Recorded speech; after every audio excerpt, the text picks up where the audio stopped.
This is History Replay, this day. Have you ever wondered how a small spark can ignite a wildfire of fear and hysteria? On this day, August 19th, in 1692, a series of tragic events that we now call the Salem Witch Trials claimed its first victims. Imagine the scene, the small Puritan village of Salem, Massachusetts in the 17th century. It's a time of deep religious conviction, where the supernatural was a part of everyday life. Witches, or those believed to be in league with the devil, were perceived as real threats to the very fabric of society. The story begins in early 1692, when a group of young girls in Salem village claimed to be possessed by the devil and accused several local women of witchcraft. As a wave of hysteria spread throughout colonial Massachusetts, a special court convened in Salem to hear the cases. And on August 19th, 5 people, John Proctor, John Willard, George Burroughs, Martha Carrier, George Jacobs, were brought to a hill known as Gallows Hill.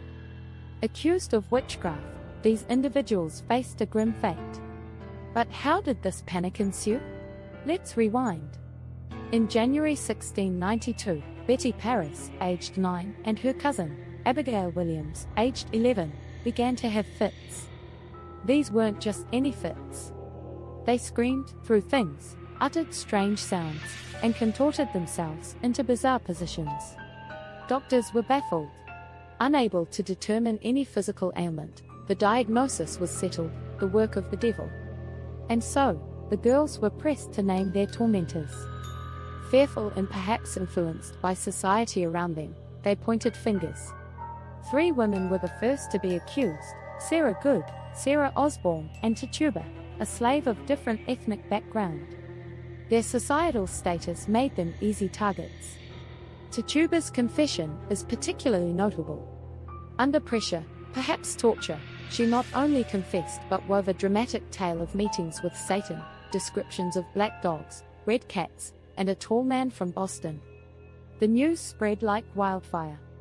If witches could be in Salem, they could be anywhere. Soon, neighbor accused neighbor, friend turned on friend, and even family was not spared. The trials soon began. The evidence. Spectral evidence was primarily used, testimony that the spirit of the accused visited the witness in a dream or vision. As ludicrous as it sounds today, back then it was considered valid. And so, on August 19th, the 5 aforementioned individuals, after being found guilty based on such spectral evidence, were led to Gallows Hill. It is said that before his execution, Reverend George Burroughs recited the Lord's Prayer perfectly, a feat believed to be impossible for a witch. Yet, it didn't save him. In total, throughout the trials, 20 people were executed, and several more died in jail awaiting trial. But by the fall of 1692, the hysteria began to wane. Doubts grew.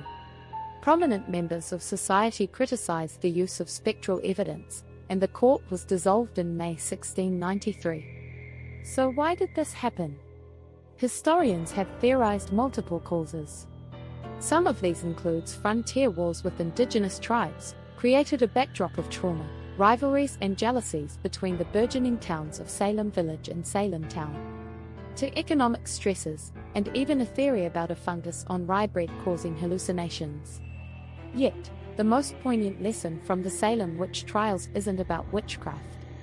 It's about the dangers of mass hysteria, the consequences when due process is abandoned, and the tragedies that can ensue when fear overrides reason.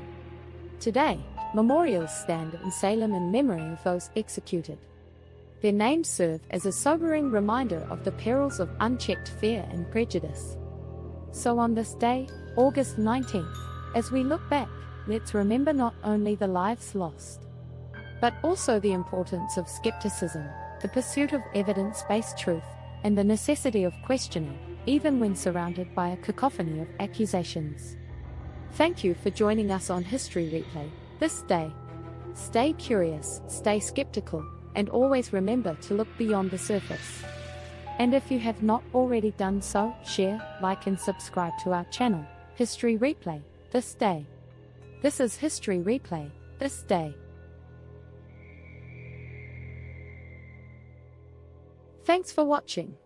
We will see you in the next episode.